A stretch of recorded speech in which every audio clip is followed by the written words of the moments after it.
We'll be in Jeremiah chapter 10 this evening. Jeremiah chapter 10.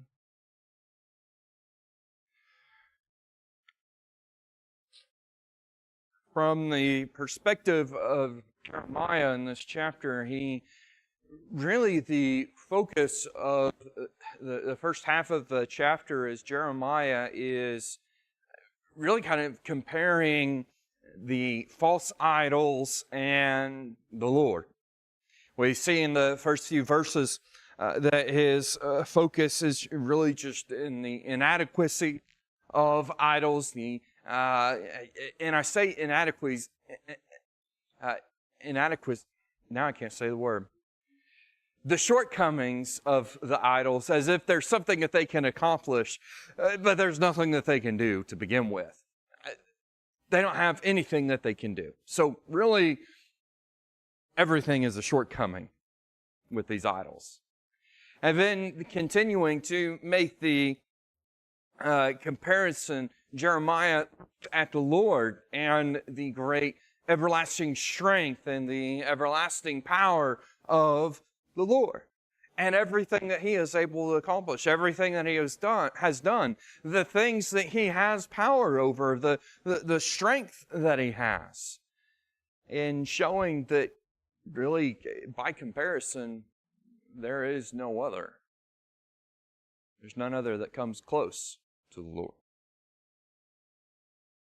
And then towards the end of the chapter, Jeremiah considers his own self, looking at himself and his response to what is coming on to Israel, and how it causes him to reflect within him his own self concerning the Lord and what he desires and what he's seeking. So let's go ahead and have a word of prayer. Lord, I'm so thankful for this opportunity to be here this evening, to be able to study your word again. So thankful for the work that you put into to have your word written down, and then the work in preserving it all the way until now, Lord, that we can take it and we can read it and understand it, Lord, and grow in you. I pray that you would just open up our hearts to your word, help us to understand your truths and to listen on us, Lord. I ask you and guide and direct me as I teach your word. Everything ultimately will be for your honor, glory, and your will. In Jesus' name.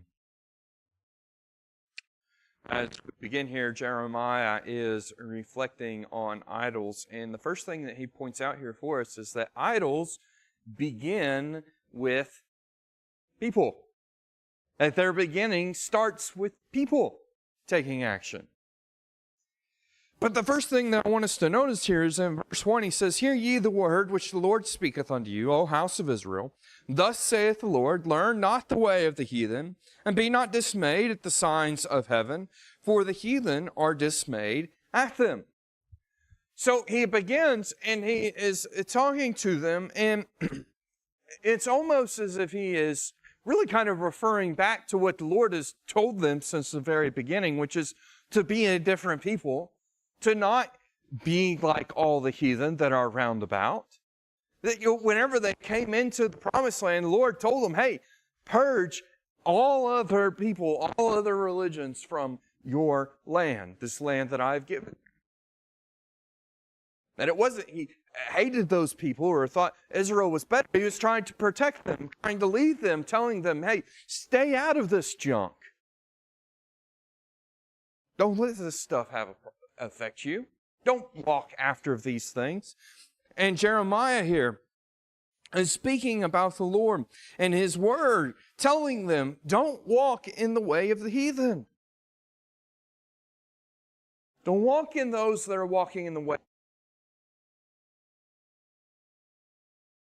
And he says here, be not dismayed at the signs of heaven. And really what he's talking about here, the signs of heaven would be the sun, the moon, the stars, which is oftentimes in many false religions, especially when we're looking at idol worship, they most often focus or have some kind of focus on the sun, the moon, and the stars.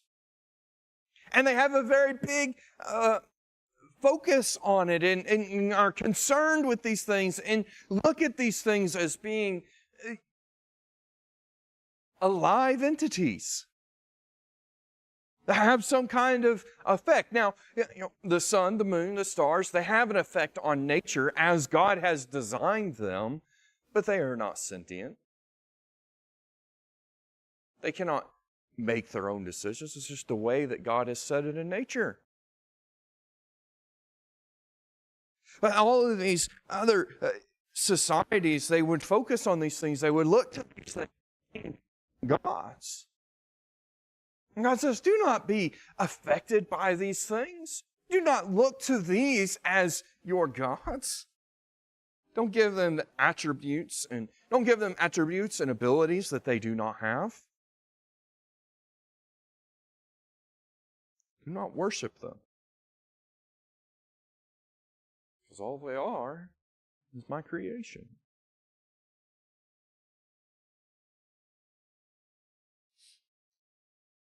And he continues in verse 3, it says, and for the customs of the people are vain. For one cutteth a tree out of the forest, the work of the hands of the workmen with the axe. They deck it with silver and with gold. They fasten it with nails and with hammers, that it move not.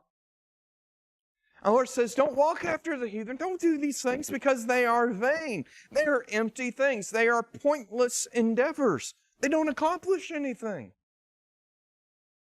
And to show just how vain it is, in talking about idols being made, the false idols that they worship, that they look forward to, he says, look at them. They are cut out of a tree of the forest, with the works of the hands of the workmen with the axe. That a man goes out with an axe, cuts the tree down, forms an idol from it. And then continues, he says, and decks it with silver and with gold. And they slap some pretty stuff on it and say, well, now it makes it even better. It's not just a wooden stick. It's a golden or silver stick. And then they fasten it with nails and with hammers, that it move not. That it's unable to even hold itself still. It can't even hold itself up on the mantle. They got to secure it to give it place. To keep it in place. The Lord says, don't walk after these false idols. Don't walk after these things. Because they're nothing. They're nothing. It's just things that people have made. It's a crazy thing. We think about it. If they're making a pretty stick, carving it out to be a prettier stick, and then saying, this is a God. What kind of God is it that we have to create, that we have to make, that someone has to put together? To think that this is some higher power that can do something wonderful for us, but it's just something that has been made. Now, in these terms, we can look at it and we go, well, yeah, duh. But I want us to remember something here. How often do we trust in the power of money, status, of other objects that we've made, other systems that we've designed? Those are just things made by man. Yet again, it is something that has been created by us. It has the same failure points.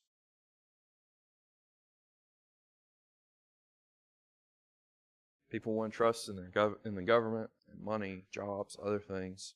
And oftentimes I think we do it without even thinking, without even realizing it. But it's just things made by man.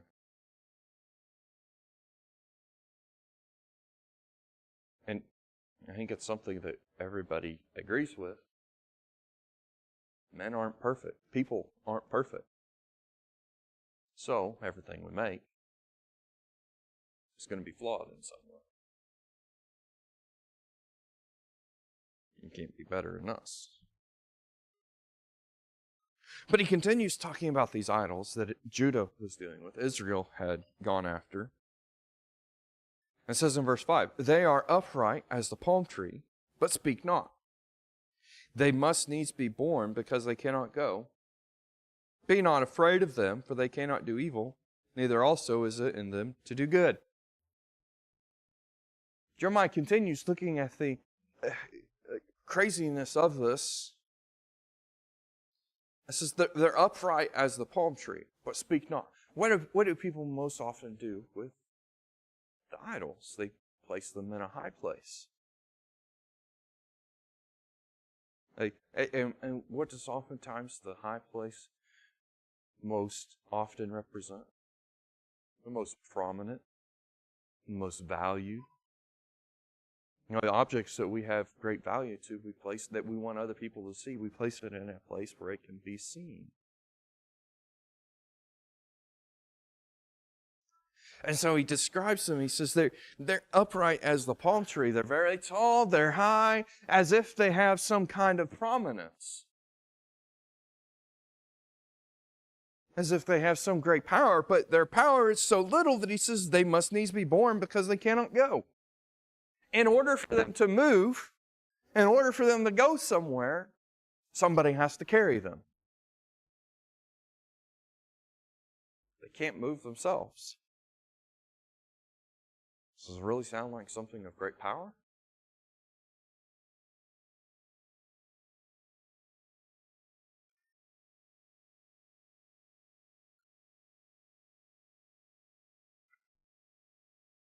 Even it tells them, be not afraid of them, for they cannot do evil. And one other thing that he points out here is he says, but they speak not. They can't be in a place of position and speak great things. And it continues and says, be not afraid of them, for they cannot do evil. He says, don't worry about them. Don't worry about what they're able to accomplish. Don't be scared about what they can do, because they can't do anything. But on the flip side as well, they can't do anything good. They don't even have the ability to do good. They can't do anything.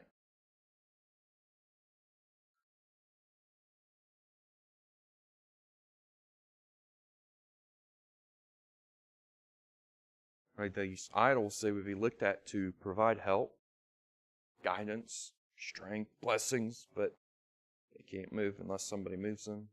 They can't even carry their own weight, much less others' weights.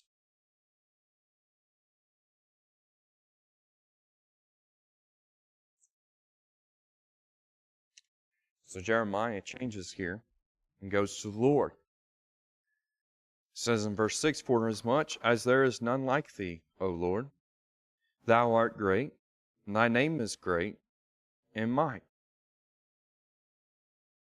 Jeremiah says, there is none other like you, Lord. These others do not compare, cannot come close. It is you and you alone.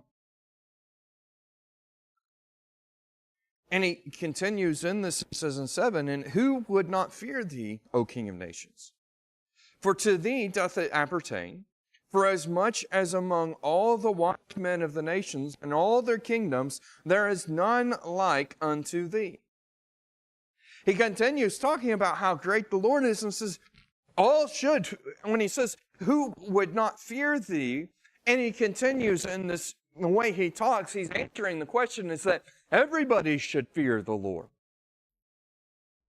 Everybody should be scared, should be respecting the Lord for who He is because of who He is. Because He is the King of nations. He's the King of kings.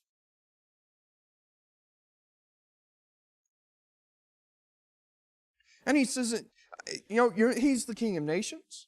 And for to thee doth it appertain. For as much as among all the wise men of the nations and all the kingdoms, there is none like unto thee. He says, of all those that should be feared, all the wise people, all the kings, all the ones of great glory,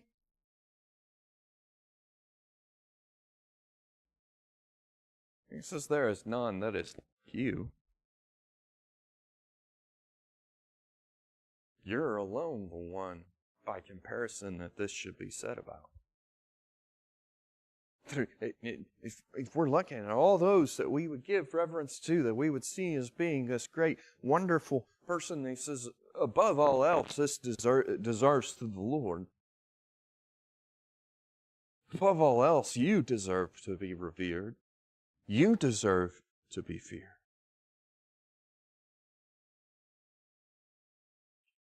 You place all the greatest past, present, future, put them all together, and you still won't come close to the wisdom of the Lord.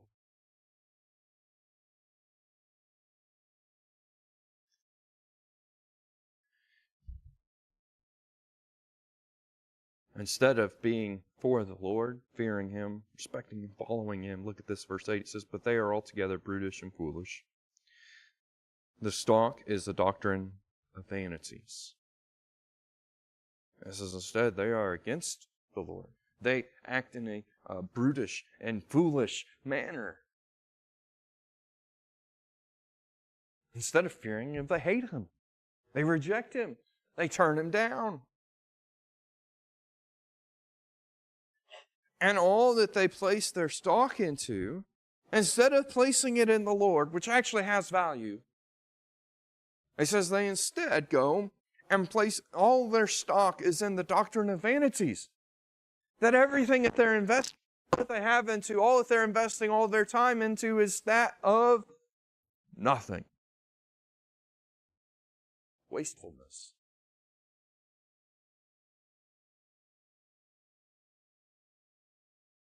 They waste it. Now, in the stock market, you can go and you can place your money into stocks that have value, or you can place them into stuff that has no value.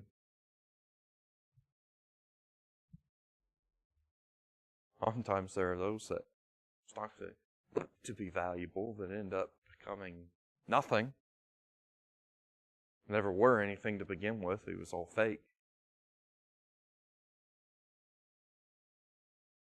He says they've chosen to invest in nothing.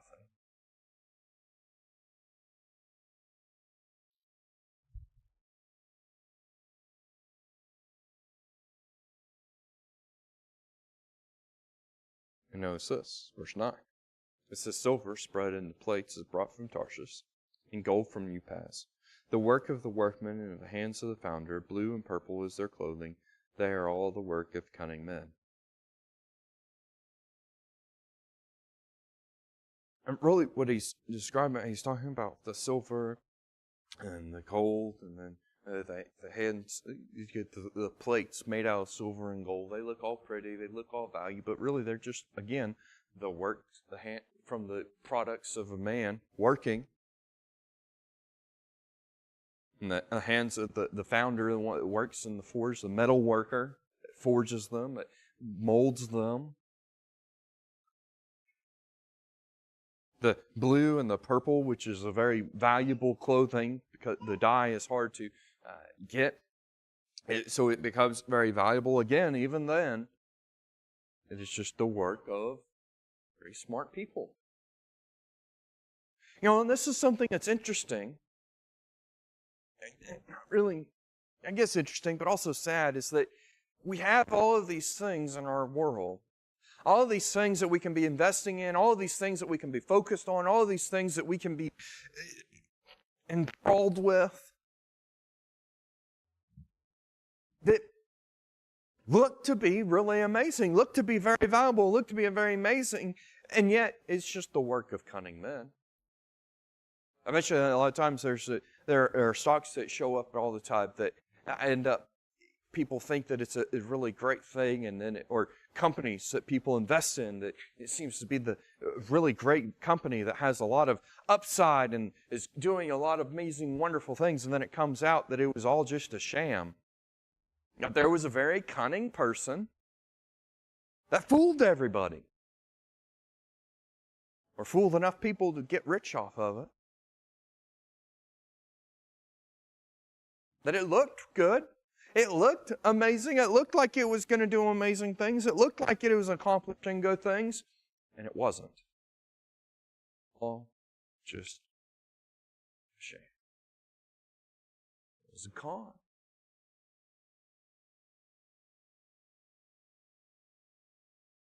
And that's what we can fall for. So the Lord is everything, and yet people are invested in nothing. Continuing to look at the Lord, we see the longevity of the Lord, the everlasting Lord. Verse 10, it says, "But the Lord is the true God, He is the living God, and an everlasting King.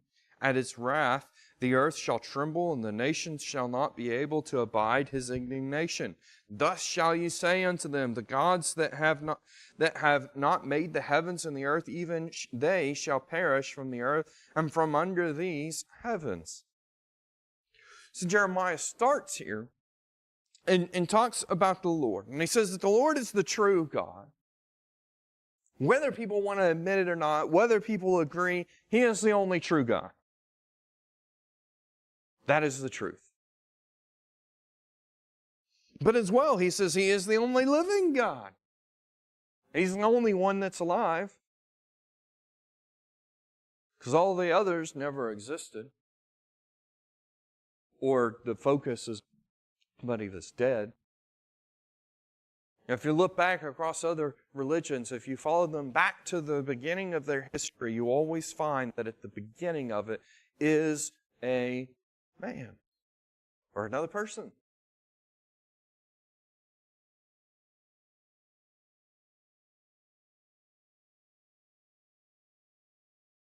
They don't live, but the Lord is living. He is still alive. And not only that, but He is everlasting. He's not ever going to die.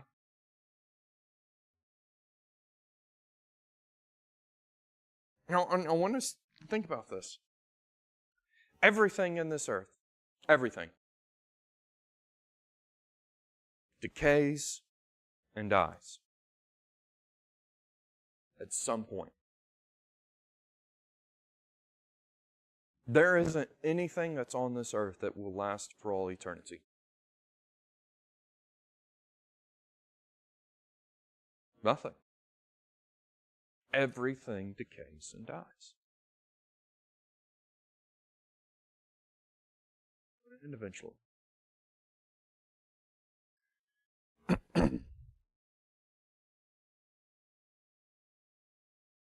But the Lord is never going to come to an end. It's never going to die. It does not decay. It does not end. And notice this, he says, "And at His wrath the earth shall tremble, and the nations shall not be able to abide His indignation." He says, and when the Lord pours out His wrath, there is none that can stop it. Throughout history, there have been many nations, cities, people that the Lord has poured His wrath upon them, and they can't stop it. Whenever the Lord comes, and we see in Revelation, we see the eventual return of Christ. When we see the final battle, all of the nations of the world are going to try and come up against Christ. They're going to try and put an end to Him, and He's just going to be done. And He's going to wipe things clean. No one's going to be able to stop it. Nobody's going to be able to stand against Him. Not even Satan himself can do anything about it.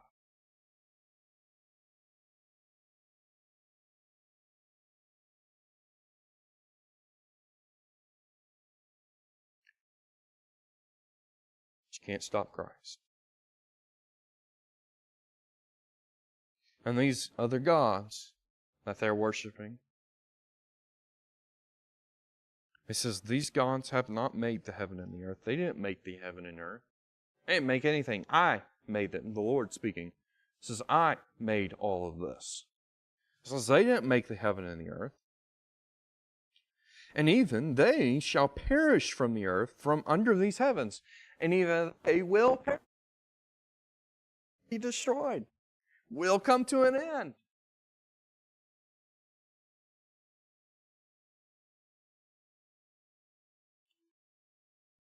Because they have no power. The Lord does. The Lord is all powerful. Look at this, verse 12. He says, He hath made the earth by His power. He hath established the world by His wisdom, and hath stretched out the heavens by His discretion. The Lord is the one that created all of this.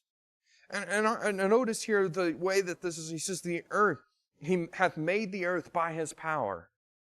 That He alone made it. And He established the world by His wisdom. He didn't just make it. He established it. He set things the way that they needed to be. He designed it the way it had to happen. You know, there are many of those that would like to say, or want us to think that the structure of our universe, the structure of our world is something that has happened as a result of evolution. And it is the result of a wise and all-powerful God that set it as it's supposed to be. That is why things are as they are. The things that we are still trying to learn, the things that we are still trying to know, the things that we are discovering on a yearly, daily basis that we are wrong about. The Lord established it from the very beginning and set it in place the way it needed to be.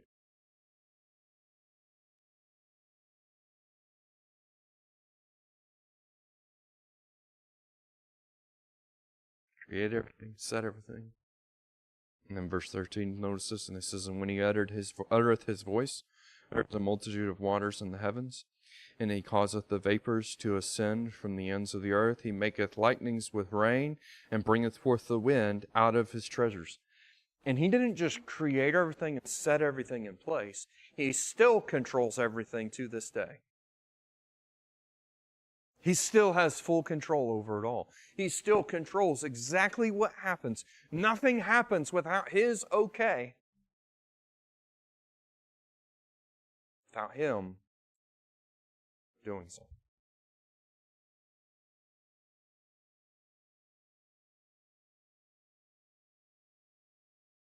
He didn't just make everything, but He controls.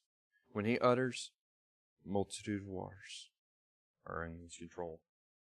Christ came, and not once, but twice He calmed the storm. Once with His voice, and once by just stepping on a boat.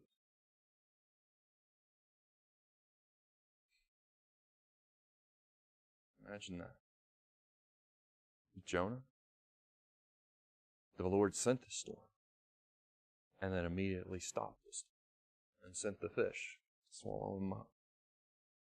The Lord controlled and brought the heaven and flooded the entire earth. And that's just one aspect of His power, of His control.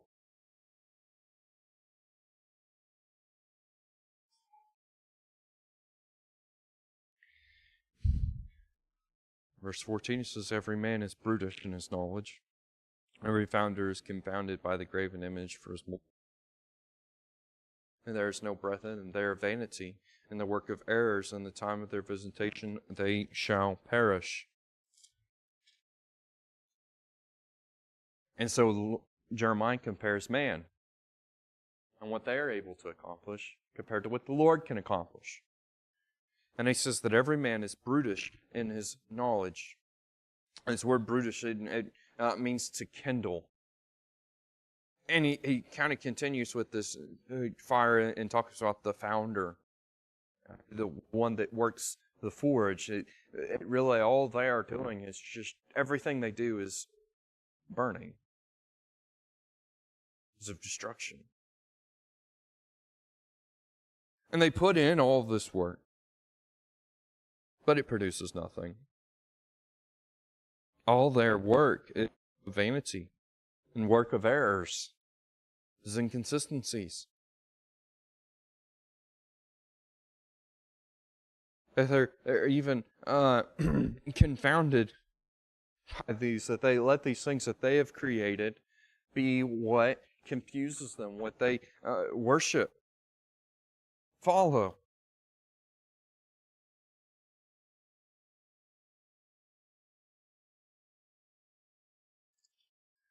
But notice this in 16. It says, the portion of Jacob is not like them, for he is the former of all things, and Israel is the rod of his inheritance. The Lord of hosts is his name. And he says, but the Lord is not that way.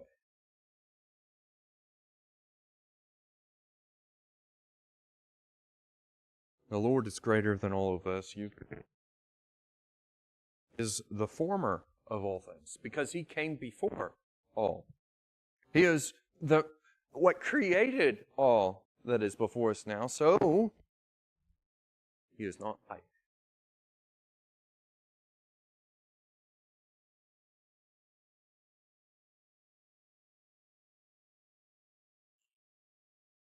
And Israel is the result of him. And the Lord of hosts is his name. The Lord is the one that has done all of this. Israel owed everything to God.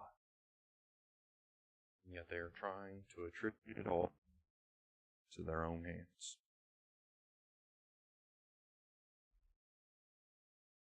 Jeremiah continues and reflects on the Lord. He has reflected on himself, or on the Lord, on his idols, and now he's going to reflect on himself. How is he going to respond to all of this? And the first thing we see here is this great wound. Verse 17, he says, gather up thy wares out of land, O inhabitant of fortress. For thus saith the Lord, behold, I will sling out the inhabitants of the land at this once, and will distress them that they may find it so. So we see that he is reflecting on what the Lord has said, that the Lord is going to send the Babylonians, to send them, to destroy them, and to spread them out, to take them into captivity, do all of these things. And so, look at how Jeremiah responds. He says, woe is me for my hurt, my wound is grievous. But I said, truly, this is a grief, and I must bear it. And so Jeremiah says, Jeremiah is heartbroken. He describes it as being a great wound that he has to see this coming, that this is going to take place. He doesn't want this to happen for his people.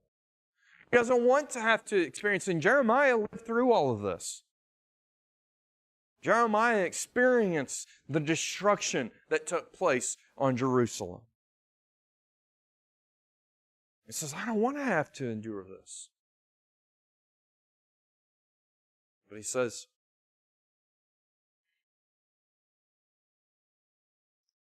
truly, this is grief I must bear. He says, but what he's saying here is saying, but this is what the Lord has placed. This is what the Lord has decided needs to happen, and so I will bear it. I will endure. I will continue. Because it's what the Lord has decided. And as we're going to see, Jeremiah agrees, since this is what the Lord has to do. He's not saying that the Lord shouldn't be doing this. He's not disagreeing with it. He agrees this has to take place. But he's not at all excited about it. He's not excited about the destruction.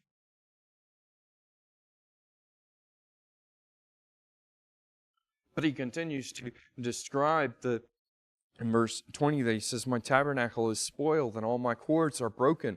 My children are gone forth of me, and they are not. There is none to stretch forth my tent anymore, to set up my curtains. Basically, what he's describing here, when he's talking about tabernacle, he's talking about tent, and the cords are those that would hold the tent, that would be used to support it. Basically, what he's saying here is, my home, all that I know, all that I live in, all of my family, is gone. It's going to be destroyed. There will be nothing left. There's not going to be any for me to enjoy. There'll be no reason for me to stretch up my tent anymore. There's not going to be a reason for me to set up my curtains, to set up a home, because there will be nothing left.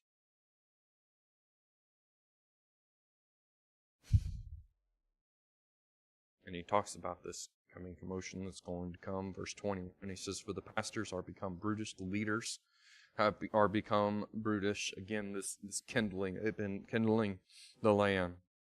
And they have not sought the Lord, therefore they shall not prosper, and all their flocks shall be scattered. And he says, and what has brought this on is that there are so many that were leading, but they didn't lead in the way they were supposed to. They led to destruction. They didn't lead in the Lord. They led in the opposite direction. And so the Lord is going to take all that they have and destroy it and scatter it and take it away from them. And He's going to do it. He says in 22, behold the noise, commotion out of the north country to make the cities of Judah desolate and a den of dragons. The word here means announcement. That there's the announcement of what is coming. They hear about it, and it's already been talked about. They're going to hear about the Chaldeans coming, the Babylonians coming, and they're going to have the scouts that'll be coming up ahead, telling them, the survivors saying, hey, they're coming, the destruction is coming. The noise of this, a commotion out of the north, which is the direction the Babylonians will come. And all the cities of Judah will be desolate. It will be den of dragons. It will be taken over by the Babylonians.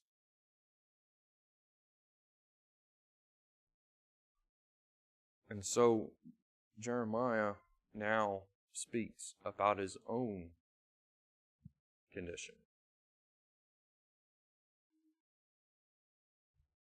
And it says in 23, O Lord, I know that the way of man is not in himself. It is not in man that walketh to direct his steps. So Jeremiah says, I know it's true, Lord, that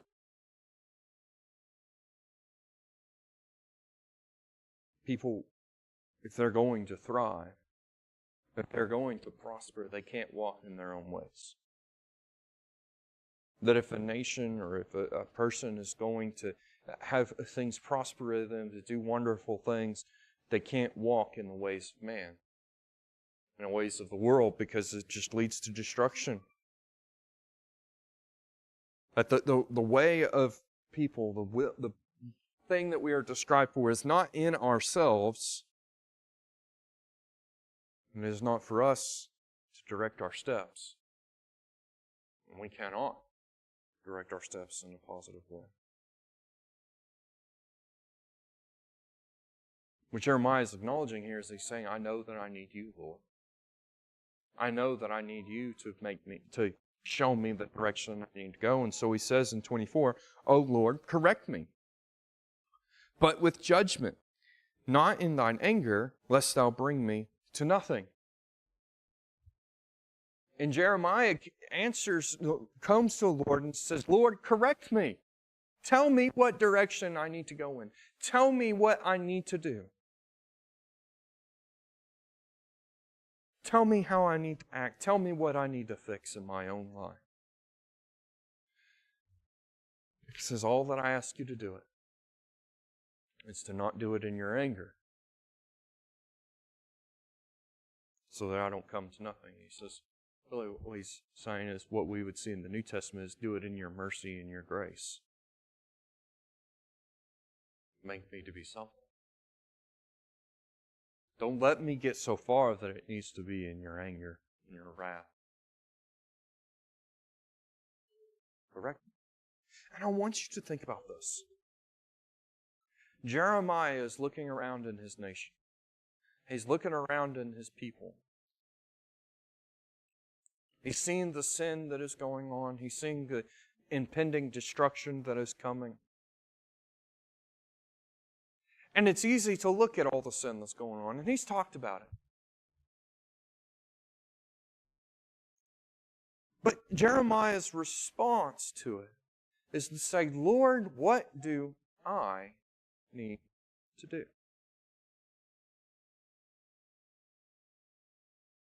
That his response to a sin that is around him is to say, Lord, what do I need to do? Because it's easy to look around and see all the mistakes of everybody else, because everybody's got mistakes. That's easy. You don't have to look far to find mistakes in anybody. Anybody that is trying to convince you they don't make mistakes, that they are perfect, is lying through their teeth. There is none that is perfect. But what is harder is to be willing to go to the Lord and say, what do I need to change? What do I need to do?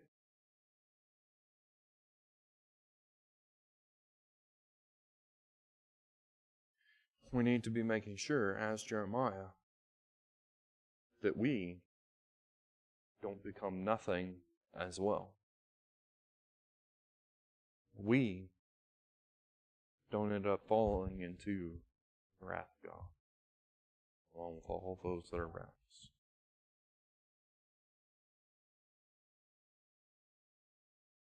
Because the Lord's coming.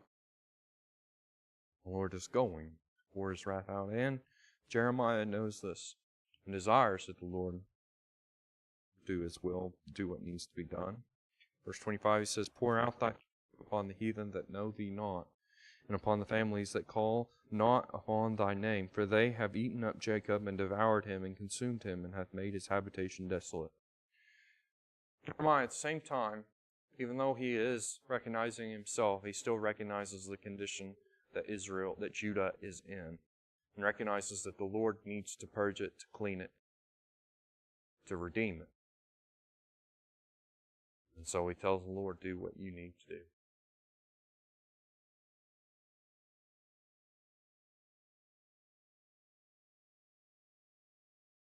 When we look here and we see all of this, it is very easy to see the sin that is around us, but it's not quite so easy for us to see the sin within our own lives. And even when we see all of this taking place around us, even though it brings us down, even though we are discouraged by it, we still need to look to ourselves and see how we are doing in comparison to the Lord. Do you have any prayer requests?